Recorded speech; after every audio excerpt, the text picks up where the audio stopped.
San Francisco, the unofficial tech capital of the world, recently became the first U.S. city to ban facial recognition technology used by police and other officials. Those who support the ban say this type of tech is a threat to civil liberties. The fact that law enforcement, other government agencies would be able to track every single resident as they move throughout the city, and the potential effect of chilling people's ability to engage in First Amendment protected activity is quite concerning. This is a technology that misidentified 28 members of the United States Congress, but really can be terribly misused by governments. China has embraced the facial recognition technology as part of its massive domestic security operation.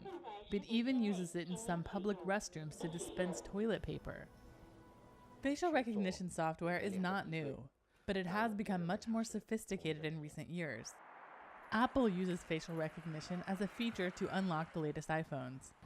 Amazon shareholders voted on 2 measures to limit Amazon's use of its own facial recognition technology. Both failed. Lawmakers in Washington are still assessing the technology's impact on civil rights. We've never seen anything like this technology before.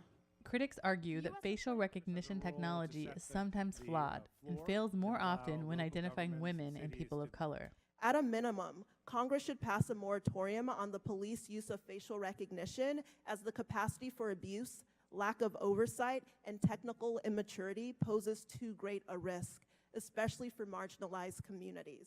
But some on the cutting edge of biometrics say that the technology has uses that benefit humanity.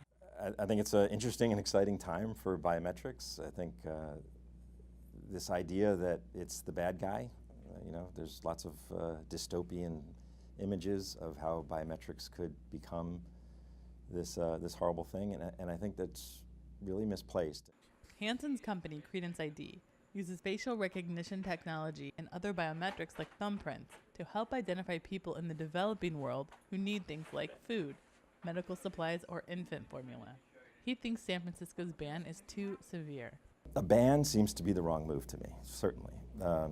There needs to be reviews of how the practices are used. We can debate about where it belongs in our society and how much of a untrusting society we want to have.